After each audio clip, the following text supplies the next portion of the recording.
بقرص واحد بس هيطول شعرك لحد ركبك، هيخلي شعرك ده ورا ظهرك مش هتصدقي طوله بعد استخدامك للوصفه دي. هنستخدمها من هنا لحد العيد، واتفرجي على جمال وطول شعرك وشعر بنتك. لو قصيتي شعرك ومش راضي يطول اعملي الوصفه دي، وصفه جباره موجوده عندنا في كل بيت. بقرص واحد بس من الاسبرين او الريفو شعرك هيطول بمعنى الكلمه. مش هتلاقي وصفه في اي مكان بالطريقه دي، ولا بجمالها ولا بالنتيجه بتاعتها اللي هتطلع معاكي. يلا بينا، مش هطول عليكم في الكلام اكتر من كده عشان الناس اللي مش بتحب الكلام الكتير. بس الوصفه لما بكون عارفه ان هي هتجيب معاكي نتيجه فبحاول ان انا ازود معاكم اللي هو علشان اشجعكم ان انتوا تعملوها. بجد وصفه رهيبه قوي قوي، لو جربتيها مش هتستغني عنها تاني ابدا. يلا بينا حبايب قلبي نشوف الوصفه، بس اتمنى منكم تدعموني بلايك الفيديو، كمان تعملي اشتراك في القناه لو اول مره تشوف القناه بتاعتي، وتفعلي كمان زر الجرس عشان باذن الله يوصلك اشعار كل ما انزل وصفه جديده. يلا دلوقتي بينا مع بعض نشوف مكونات الوصفه معايا ايه، وتابع معايا لاخر الفيديو علشان هقول لك على حاجات بسيطه جدا ممكن تكوني بتعمليها لشعرك، وده اللي بيخلي شعرك يتساقط كتير ويحصل فيه تقصف وهيشان. يلا بينا.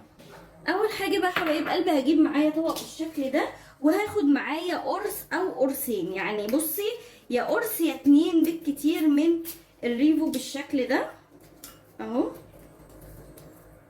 وهنحطهم كده في الطبق بتاعنا. الوصفه دي هتعمليها وانتي بتاخدي الشاور بتاعك، يعني وانتي بتغسلي شعرك. هبتدي انزل عليهم بس بمعلقه صغيره من الميه بالشكل ده، بس كده مش اكتر اهو. وهستنى بقى لحد هدوبهم فيها كويس جدا في معلقه الميه. ممكن تطحنيهم، يعني لو انت مش عايزه تعملي كده انت ممكن تطحني الاسبرين باي حاجه تدقيهم لو مش عايزه تستني ان هم يدوبوا، بس انا مفيش مشكله لان هم هيدوبوا في ثواني معايا اهو بالشكل ده. الوصفه دي بقى وصفه عيد الاضحى، بجد هتنبهري من نتيجتها. شعرك في العيد وشعر بنوتك هيطول بطريقه رهيبه جدا اهي. خلاص قربت تدوب خالص بالشكل ده تمام اهو حبايب قلبي، دابوا الاتنين خالص. طبعا انتي حابه تعملي واحده بس قرص واحد مفيش مشكله. بعد كده هجيب عندي اي نوع شامبو، اي نوع حمام كريم، المهم ان انتي هتحطيه على شعرك. حمام كريم، شامبو، اي حاجه متوفره عندك، وهاخد منها الكميه اللي انا بستخدمها في شعر يعني. دي اول خلطه لسه معايا، تابع معايا هقولك على خلطه زيوت جربتها خلت شعر ده عباره عن خيوط من حرير. هنبتدي نقلبهم كويس جدا في بعض لحد ما القوام كله يندمج مع بعض ويبقى قوام كريمي بالشكل اللي انتوا شايفينه ده. بصوا بقى عامل ازاي اهو، تحفه جدا جدا اهو. شايفين القوام بقى كريمي ازاي وعامل ازاي؟ بصوا. طيب الوصفه دي بقى احنا هنستخدمها ازاي او هنعملها ازاي عشان تجيب معانا نتيجه كويسه؟ اول حاجه وانت بتغسلي شعرك هتبتدي تاخدي الخلطه دي اللي انت عملتيها وتغسلي بيها شعرك.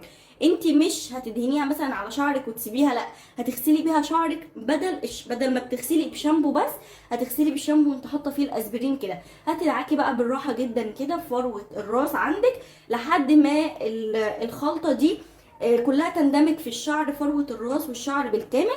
وبعد كده هتشطفيها بميه بس، وتفرجي بقى خلال اسبوع واحد. انت اعمليها مرتين في الاسبوع، اتفرجي خلال اسبوع واحد بس شعرك ده هيكون عامل ازاي. شعر بنوتك بس الاطفال الصغيرين اقل من 6 سنوات لا، اكبر من 6 سنوات تقدري تستخدمي لهم الوصفه دي.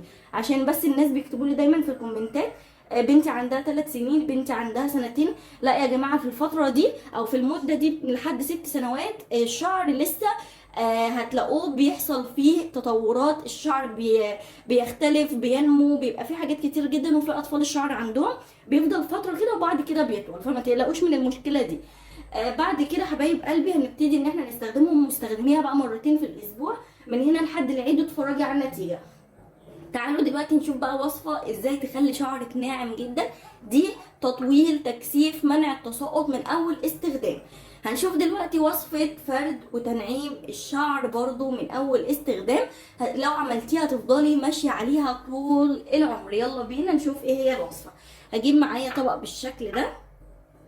اول بقى مكون معايا حلوين وهو هو القهوه البن او القهوه، اي نوع بن عندنا. هناخد كده منه معلقه كبيره بالشكل ده. تمام. بعد كده هبتدي ان انا اجيب بقى ايه، اي نوع بقى زي ما قلت لكم، حمام كريم عندي، بلسم، شامبو برضو، مفيش فيه اي مشكله. النوع المتوفر عندك هتقدري ان انت تستخدميه في الخلطه دي. القهوه بقى دي مفيده جدا للشعر، بتنعم الشعر وبتفرده. وعايزه اقول لكم على حاجه تانية، ان انت لو حطيتي مثلا على الشامبو بتاعك معلقه من الملح، دي برضو بتطول الشعر بطريقه رهيبه وبطريقه خياليه. هبتدي كده ان انا اقلب بقى القهوه مع حمام الكريم. زي ما قلت لك ينفع تحطيه مع حمام كريم وينفع تحطيه مع شامبو، اي حاجه متوفره عندي اهو.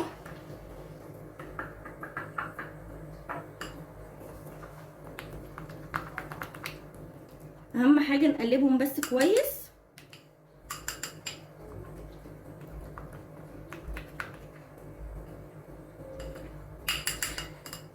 دي كمان الوصفه دي لو انت عملتي على شعرك وصفه مثلا فيها بيض او اي حاجه وعايزه تضيعي ريحه البيض خالص، هتحطي الخليط ده وتعمليه على شعرك. لو انت مثلا حابه، لو انت شعرك بيطلع منه ريحه مش كويسه، في ناس كده، بعض الناس بيطلع ريحه كمكمه كده بسيطه، لو برضو انت من الناس دي فهتقدري ان انت تعملي الوصفه دي برضو، هتخلي مفيش اي ريحه في شعرك، بالعكس هتديك ريحه كويسه جدا جدا. بس هنستخدمها ازاي؟ تعالى اقول لك هنستخدمها ازاي. هتحطيها على الشعر، هتدهني بيها الشعر كله، وبعد كده هتسيبيها لحد يعني ما تخلصي. مثلا لو انت بتاخدي شاور كامل، لحد ما تخلصي باقي الشاور، وبعد كده تشطفي شعرك في الاخر. يعني هتحطي الوصفه في الاول وتستني للاخر، وبعد كده بتغسلي شعرك. لو انت عايزه تغسلي سريعا ممكن تحطيها، بس تدعكي كده في شعرك الاول شويه، وبعد كده تشطفيها بميه وخلاص على كده. ودي بتكون الشطفه الاخيره. يعني انت لو هتغسلي شعرك مرتين ولا حاجه، ولا هتغسلي الاول بشامبو عادي وبعد كده، دي تكون في الاخر عشان تديك النعومه واللمعان اللي بيكون في الشعر بسبب القهوه. دي تعمليها مرتين في الاسبوع، خرافه بمعنى الكلمه للناس اللي عندهم تساقط في الشعر، عندك هيشان، عندك تقصف، شعرك بيقع مش لاقيه له اي نتيجه. استخدمي الوصفه الاولى دي، وبعد كده ادعي لي عليها. وصفتين اجمل من بعض، والنتيجه بتاعتهم بمعنى الكلمه تحفه جدا. اتمنى باذن الله اكون قدرت افيدكم النهارده ولو بحاجه بسيطه. طبعا حبايب قلبي مش هوصيكم، اي حد عنده استفسار عن الوصفتين اكتبوا لي في كومنت وانا تحت امركم. بالنسبه لحبايب قلبي اللي طلبوا مني وصفات قبل كده، فانا بعتذر لكم جدا. اللي محتاج وصفه يكتبها لي في كومنت علشان احاول اكتبهم تاني، لان انا خلصت الرسائل اللي عندي. اي حد عنده استفسار اكتبوا لي في كومنت. اشوفكم باذن الله على خير في وصفه جديده، والسلام عليكم ورحمه الله وبركاته.